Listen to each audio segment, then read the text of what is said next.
The wind carried dust across the prairie, a dry whisper that settled into every crack of the old cabin.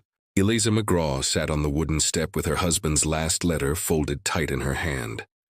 The ink had blurred from her tears, but she knew every word by heart. His promise to return. His talk of planting corn near the creek came in spring. His vow to build her a fence white as a church steeple. Now he lay beneath the cottonwoods, a rough wooden cross marking the place where his blood had soaked into the earth. Grief hollowed her out like a burned barn. The town came to his funeral, but their eyes didn't linger on the grave. They lingered on her. Too young, too pretty, too cursed, they whispered. A widow at 23. A woman alone with no children to anchor her. Already the gossip ran through the saloon and into the church pews, saying she would not stay pure for long. Nights were the hardest. The bed creaked with emptiness, and every gust rattling the shutters felt like a hand clawing at her. She prayed for silence, prayed for his voice in a dream, prayed for something, anything, other than the gnawing ache of absence. But grief wasn't the only thing haunting her. Word had spread across the desert like wildfire.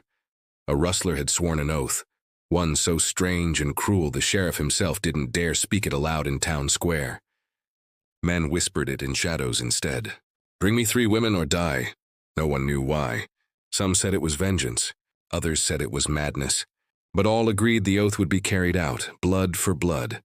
Eliza felt the weight of it pressing closer with each dawn. Every time she walked into town for flour, men glanced at her like she already belonged to that oath. The sheriff's wife wouldn't meet her eyes. The blacksmith's daughter crossed the street rather than pass her. They acted as though the rustler had already chosen, and that she was marked. At night she dreamed of hoofbeats pounding the desert.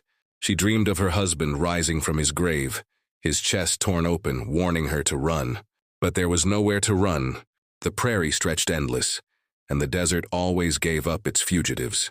One evening, as the sun bled across the horizon, Eliza stood by the cottonwoods with her hand resting on the rough wooden cross. She whispered to her husband, though the words cracked in her throat, "I don't know if I'm strong enough." The wind stirred, carrying the smell of sage and dust, but no answer came. Only silence. When she turned back toward the cabin, she saw smoke curling in the distance. Not chimney smoke, campfire smoke, the kind carried by men who hunted under stars. Her heart froze. She knew what it meant. The rustler, or the men bound to him, had come near. That night she locked the cabin door and sat by the window with her husband's rifle across her lap. The moonlight lit the prairie silver. Every cricket chirp, every wolf's cry set her nerves on edge. But the night passed without incident. When dawn came, her eyes were raw from sleeplessness. She walked outside and the campfire smoke was gone. Only wagon tracks cut into the earth, leading away toward the hills. For a moment she let herself breathe. But relief was a fragile thing in the Wild West. It didn't last. The following Sunday, Eliza walked into church wearing her black mourning dress. Heads turned, whispers spread through the pews like rattlesnakes in dry grass. She sat in the back, clutching her Bible, trying to hold her chin high. The preacher spoke of sin, temptation, and women who strayed from the Lord's light. His words burned her ears, though he never said her name. When the service ended, she rose to leave. That was when she felt it, a stare heavy as a hand on her shoulder. She turned, and her eyes locked with a man standing in the shadows near the church doors. His face was rough, sunburned, scarred at the jaw. His eyes were dark, unreadable, yet filled with something that made her stomach twist. He didn't look away. The townsfolk brushed past her, pretending not to notice him. But she felt their judgment sharpen. They thought she had already been claimed, and perhaps deep down she feared they were right. That night she dreamed again of hoofbeats, louder this time, closer. When she woke, sweat drenched her body and the wind howled against the shutters like a warning. She went to the window and froze. On the ridge beyond the cottonwoods, a lone rider sat motionless, horse black against the pale moon. He didn't move, didn't speak, just watched. Then, as if satisfied, he turned and vanished into the night. Eliza's hand tightened on the rifle, her breath shaking. She whispered into the darkness, voice breaking, "What do you want from me?" The desert gave no answer. Only the wind, carrying dust and dread, circled her small cabin like a predator waiting for the moment to strike. And in the silence she knew The oath had already found her. The night was too quiet. Even the coyotes had gone still, as if the desert itself was holding its breath. Eliza sat at the kitchen table with the lantern burning low, her husband's rifle leaning against the wall within reach. She had been trying to sew, but her fingers trembled too much to keep the needle steady. Each tick of the old clock echoed like a hammer strike. Midnight was near, then it came. The sound she had feared, footsteps outside her door, slow, heavy, deliberate. The wood beneath her bare feet felt alive with the weight of it. Her heart slammed against her ribs. She rose, the chair scraping back across the floor, and grabbed the rifle. She cocked it, the metallic click loud in the silence. Whoever was out there stopped walking. For a moment there was nothing but the ragged sound of her own breathing. Then came the knock. 3 hard raps, steady as a judge's gavel. "Mrs. McGraw," a voice called, low, gravel thick. "Open the door." Her throat closed. She said nothing. The voice came again, quieter now. "I ain't here to harm you." "Not tonight." She held the rifle tighter, the wood slick against her palms. "Not tonight." The word struck her harder than any threat. "Go away," she whispered. Silence followed. Then another sound. A scrape like boots shifting against the porch. Slowly, a shadow fell across the window. She froze, staring at it. Broad shoulders. A hat pulled low. He stood there, watching. Though the glass caught only his outline, Eliza's fear twisted into something stranger. Not just terror, but a pull she couldn't name. Her skin burned under his gaze, though no word was spoken. The shadow lingered. Then, without another sound, it moved away. She rushed to the window in time to see him vanish into the night. The desert swallowed him whole, leaving only the faint imprint of boot tracks in the dust. Sleep would not come after that. She sat awake until dawn, her body aching, her mind circling the same thought. Why her? Why this? By morning, whispers had already reached the town. The blacksmith's wife asked her sharply why there were boot prints by her porch at sunrise. The preacher's daughter stared at her with open suspicion. They were ready to brand her guilty of something she hadn't done. In their eyes, she was already tainted. Sheriff Cutter came by that afternoon. He was a tired man with a limp from the war, and he removed his hat as he stepped into her yard. "Eliza," he said softly, "I heard someone came by last night." She looked him in the eye. "I didn't open the door. I believe you." His voice was kind, but his eyes told her he was lying. "But listen to me now. You need to be careful. That man, if it was who I think, it's James Coulter." The name chilled her. James Coulter. Rustler, killer. A man who rode under the devil's moon, leaving only fire and bodies behind. He was the one who had made the oath. "Bring me 3 women or die," Sheriff Cutter went on. "If he's taken an interest in you, the whole town will pay for it. He doesn't make requests. He makes claims." Her knees weakened, but she stood straight. "Then stop him." The sheriff looked away, jaw tightening. "I can't stop him alone. And there ain't a man in town brave enough to ride against him." He put his hat back on and limped toward his horse. "Lock your doors, Eliza. Pray he moves on."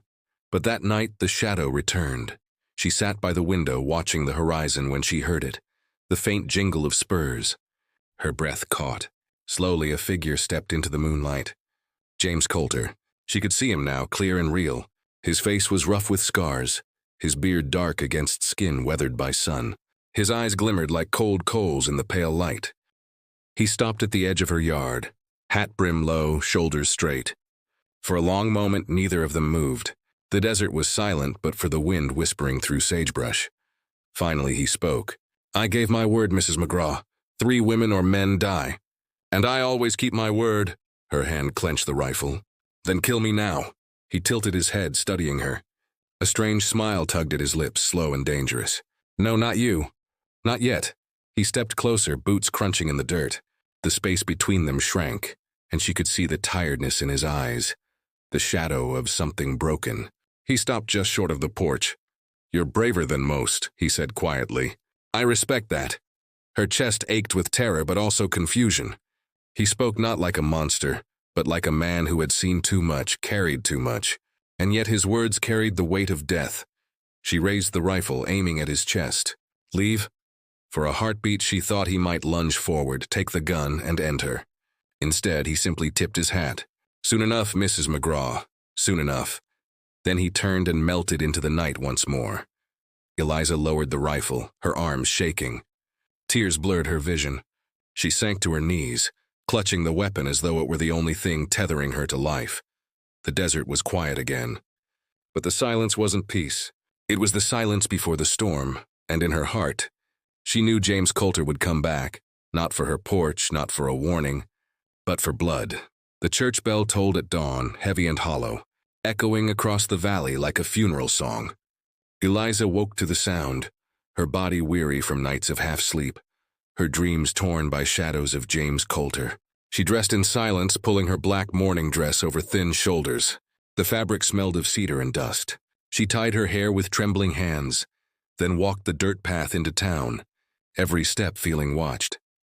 The church stood tall against the morning sun, its white paint peeling, its windows glowing faint with stained colors. Families filed in, their voices hushed, their eyes darting. Eliza stepped through the doorway and the air inside shifted. Conversation died. Whispers slithered through the pews. She took a seat at the very back, Bible tight in her hands. The wood beneath her was cold. She could feel their stares pressing against her, sharp as knives. Widow too young. Widow too pretty. Widow who had drawn the Rustler's shadow. She kept her chin high, though her chest burned with shame. The preacher climbed the pulpit, his voice low and grave. He spoke of sin, of temptation, of women who lured darkness to their doors. He never said her name, but each word cut her all the same. The Lord sees weakness, he thundered, and the Lord punishes it. The hymn that followed could not wash away the sting. When service ended, the congregation drifted outside into the sunlight. Eliza moved slowly, hoping to slip away unseen, but she felt it again. That weight, that gaze. She turned, and there he was, James Coulter, leaning in the shadows by the church doors, hat brim low, arms crossed over his chest. His eyes found hers and held them. Dark, tired, dangerous. He did not move, did not speak, but his stare spoke enough. She froze, her breath catching before she forced herself to walk past him. Her steps felt too loud against the wooden porch. The townsfolk pretended not to notice him. They turned their heads, muttered to one another, clutched their children tighter. No one dared confront him. No one dared even whisper his name. But when Eliza passed, she felt their judgment sharpen. They thought she had already been claimed. Outside, the sunlight cut like a blade. Eliza's hands shook as she clutched her Bible. She wanted to run, but running would only prove them right. So she walked the dirt road steady, her shadow stretching long behind her. By the time she reached her cabin, the air felt heavy, thick with storms. The horizon boiled with dark clouds rolling over the salt flats. Lightning split the distance. The smell of rain came sharp and electric. Eliza stood on her porch, watching the sky churn, her heart beating with the same violence. That night, the storm broke. Rain lashed the windows, wind howled through the trees, and thunder shook the walls. Eliza sat by the fire, clutching her husband's letter, whispering his name through her tears. She prayed the storm might wash the world clean. Then came the sound. A knock, 3 raps, the same as before. Her blood ran cold. She stood, her bare feet sinking into the rug, her body trembling. The fire hissed as rain leaked through the chimney. She gripped the rifle with both hands and approached the door. Lightning flashed, casting her shadow tall on the wall. Eliza, his voice came through the storm, calm, low. It's me. She pressed her forehead against the wood, eyes shut tight. Go away, I'll go, he said softly. But you need to hear me first. Her breath caught. Against her will she listened. My oath stands. 3 women or men die. The town knows it. The sheriff knows it. They'll give you up before they fight for you. His words were steady as rain. But I don't want you in that number. She opened her eyes, tears burning hot. Then why come here? Why follow me? Silence. Only the storm. Then he answered, his voice low, broken. Because you remind me of something I lost. Long ago, her heart twisted. She wanted to scream, to curse him, to fire the rifle through the door. But her hands would not move. Something in his voice, something raw and haunted, rooted her to the floor. Thunder cracked above them. The door shuddered in its frame. When she finally found her strength, she raised the rifle and shouted, "Leave me." For a long moment, nothing. Then his footsteps retreated, slow and steady, fading into the roar of rain. She sank to her knees, sobs racking her chest. The storm raged on, tearing at the walls, but the sound inside her head was worse. His voice low and broken, confessing a loss he would not name. By dawn, the storm had passed. The desert glistened with water, the air sharp and clean. But the tracks in the mud told the truth. James Coulter had been there, and he would come again. Eliza sat on the porch, the rifle across her lap, her eyes fixed on the horizon. She whispered to herself, to her husband, to the silent desert, "I will not break." But even as she said it, she knew the town already believed she had. The desert wind carried dust like ash, sweeping low across the salt flats. By dusk, the air tasted of iron, sharp against the tongue. Eliza stood on her porch, staring at the horizon. Thunderheads gathered in the distance, swelling black and violent, their bellies glowing with lightning. The storm was coming, and with it, riders. Word had already spread through the saloon. James Coulter's oath was no longer a whisper. It was a command, a sentence etched into every man's fear. 3 women, or blood would run through the streets. The men gathered in corners, their voices hushed, their hands restless near pistols. Some drank harder than usual. Others spoke of leaving town before the storm broke. But most stayed silent, weighed down by the truth. They would not risk their lives against Coulter. Sheriff Cutter tried to keep order, but his limp slowed him, and his words carried little faith. "He'll come," the sheriff told them. "He always comes. But if we stand together, we can drive him off." Yet the faces before him showed no unity, only dread. A few nodded, most turned away, and some whispered of sacrifice. Better 3 women than a graveyard of men. Eliza felt their eyes on her when she walked through town. They looked at her not with pity, but with decision. If the oath demanded blood, they had already chosen whose it would be. She could feel it in their silence, in the way mothers pulled their daughters inside, in the way the preacher's wife crossed herself when Eliza passed. That night, the storm broke. Lightning cracked the sky wide open, thunder rolling like cannon fire. Rain swept across the salt flats, turning dust to mud, carving rivulets through the earth. Eliza sat inside her cabin, rifle at the ready, the lantern flickering. Each gust of wind rattled the shutters like bones. Then through the roar of the storm came another sound. Hoofbeats, slow, steady, deliberate. Her blood froze. She went to the window, heart pounding, and saw them. Riders, dark against the flashes of lightning, moving across the flats like ghosts. There were 5, maybe 6, their outlines blurred by rain, but one led the rest. Tall in the saddle, hat brim low. James Coulter. They stopped just beyond the cottonwoods, their horses stamping in the mud. For a long moment they sat motionless, watching her cabin. Lightning illuminated their faces, hard, grim, marked by dust and cruelty. Then Coulter raised his hand and the riders fanned out, circling like wolves. Eliza gripped the rifle, pressing the barrel against the window frame. Her breath came shallow, sharp. She knew she could fire, but one bullet would not stop them all. The hoofbeats grew louder, closer. Then, as suddenly as it began, they stopped. The riders sat still, the storm lashing around them until Coulter dismounted. He walked forward, slow, steady, the mud sucking at his boots. Lightning lit his face, the scar across his jaw stark and pale. He stopped at the edge of her porch, rain dripping from his hat. For a moment, silence held. Then his voice cut through the storm. "Mrs. McGraw," her grip on the rifle tightened. "Go to hell." A faint smile touched his lips, though his eyes stayed cold. "Already been." The storm raged around them, thunder shaking the earth. He tipped his head back toward the riders. "The town knows my oath. By dawn they'll decide. 3 women, or I take my payment in blood." His gaze met hers. "You know which they'll choose." Her chest ached with fury and fear. "You won't take me." He stepped onto the porch, the boards creaking under his weight. She raised the rifle, her hand steady despite her trembling heart. His eyes lingered on the barrel aimed at his chest. For a moment she thought he might challenge her, close the distance, force her to pull the trigger. Instead he leaned close, his voice low, meant only for her. "It won't be me who takes you. It'll be them." Then he stepped back into the storm. He mounted his horse, gave a sharp whistle, and the riders turned as one.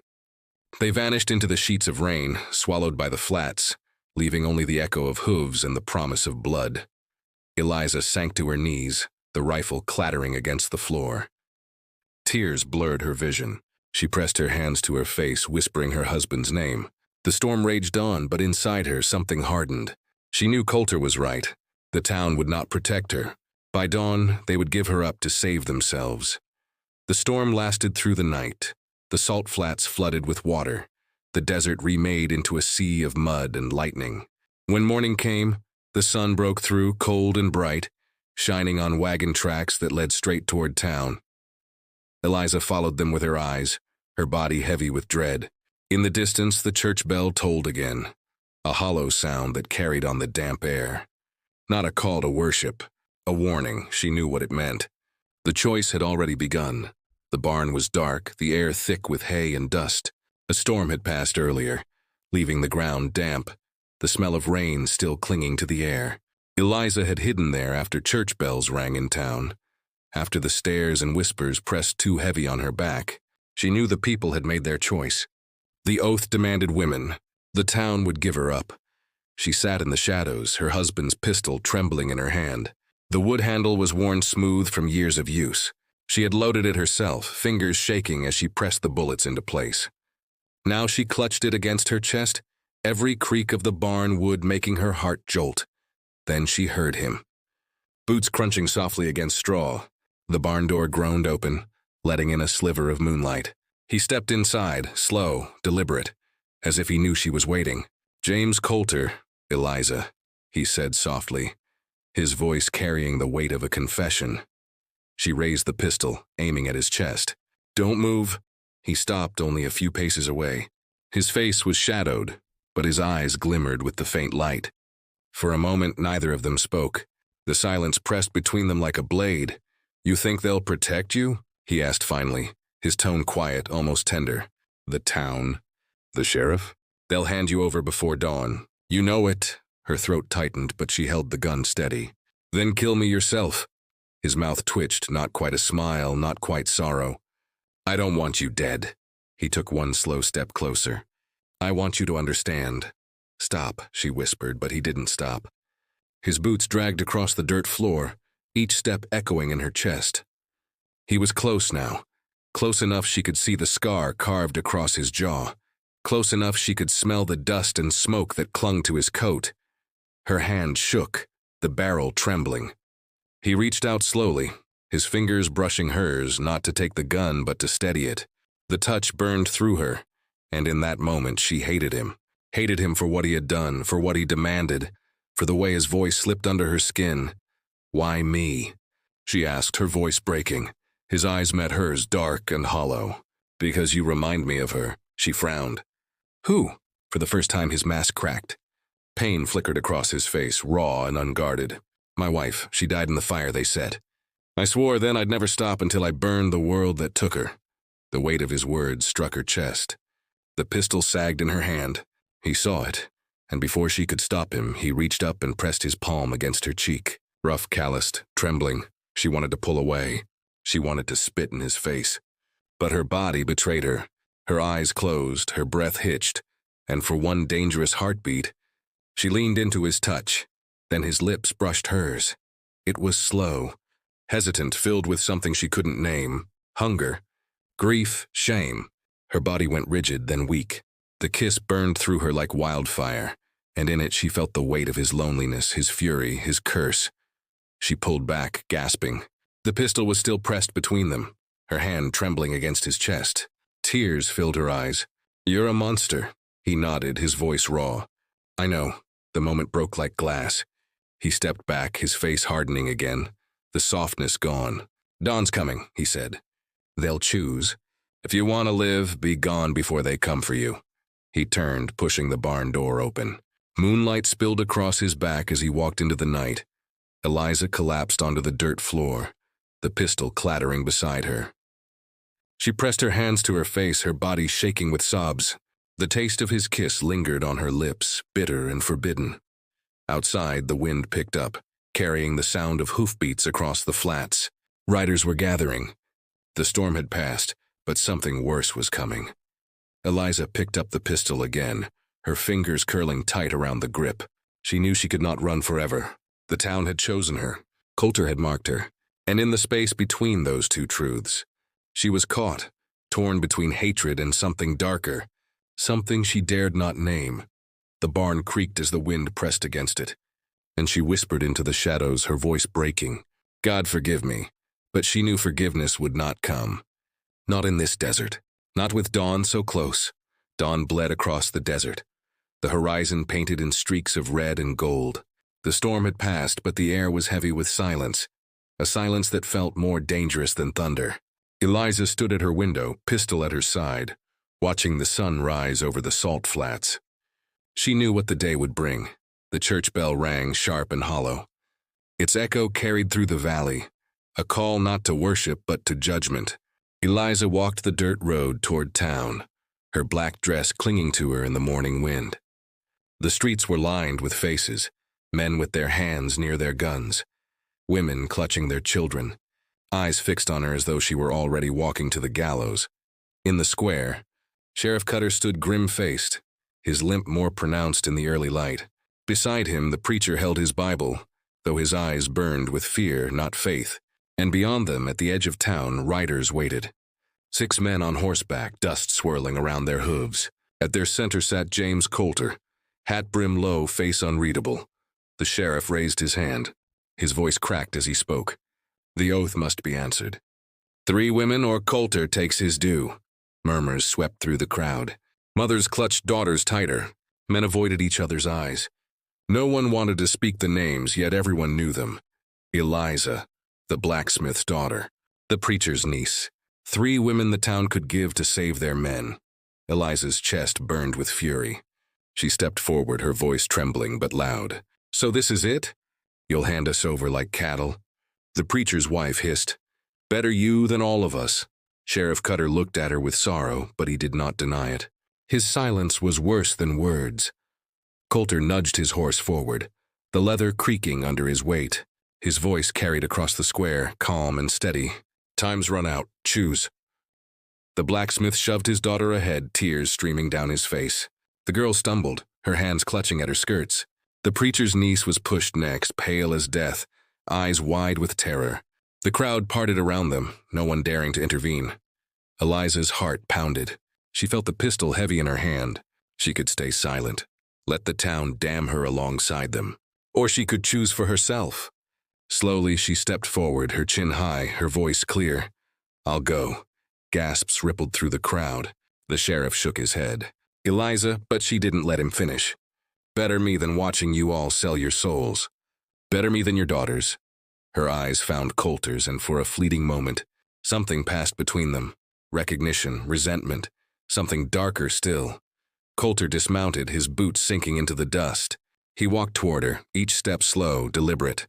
The crowd shrank back as though he carried the plague. He stopped in front of her, eyes searching her face. You don't have to, he said softly. She lifted her chin. I already have. His gaze flickered, the scar along his jaw pale in the rising sun. Then he turned, raising his voice. The oath is paid. But even as he said it, the sheriff drew his pistol. Not like this, the square erupted. Gunfire cracked, bullets tearing through the air. Men shouted, women screamed. Dust and smoke filled the morning. Coulter spun, his revolver flashing, dropping 2 men in an instant. His riders opened fire, the square becoming a battlefield. Eliza dropped to the ground, covering her head as bullets split the air above her. The preacher fell beside her, blood staining his Bible. The blacksmith's daughter screamed, dragged backward by a rider. The preacher's niece clung to Eliza, sobbing. Through the chaos, Coulter's eyes found hers again. He fired twice, cutting down men who aimed at her. For a heartbeat, it looked like he was fighting to protect her, not claim her. But the square was drowning in blood. Sheriff Cutter fell to his knees, clutching his chest, his pistol slipping from his grip. He met Eliza's eyes with a final, broken plea. Run! The battle raged, but Eliza stood, pistol in hand. She aimed at Coulter, her finger tight on the trigger. His back was turned, his revolver spitting fire at the men behind him. She could end it now. End him, her hand shook. Memories of his touch, his kiss, his confession burned through her. The man who had cursed her life also carried the same grief she bore. She couldn't tell if she hated him or understood him. The preacher's niece pulled at her skirt, crying, Please. Eliza closed her eyes, then fired. The shot cracked through the chaos. Coulter staggered, clutching his side, blood blooming beneath his coat. He turned, his eyes meeting hers, not with anger but with something closer to sorrow. He opened his mouth as if to speak, then collapsed to his knees. His riders shouted, retreating into the flats, dragging the blacksmith's daughter with them. The town was left broken, bodies scattered across the square, blood soaking into the dust. Eliza dropped the pistol, her body trembling. She staggered forward, kneeling beside Coulter. His breath came ragged, his eyes clouded with pain. "You, remind me," he whispered, voice faint. "Remind me of her." Tears blurred her vision. "Then why this?" His lips curved, the ghost of a smile. "Because grief makes monsters of us all." His eyes closed, his chest stilled. Silence fell heavy as the dawn spread across the town. Eliza knelt there, covered in dust and blood, staring at the man she had hated, the man she had spared too long, the man she had finally ended. Around her, the town moaned with loss, but none dared come close. The oath was broken. But the price had been paid in blood. She rose slowly, her dress torn, her face streaked with tears. She walked away from the square, past the bodies, past the broken stairs, toward the horizon where the sun rose fierce and unyielding. She did not look back.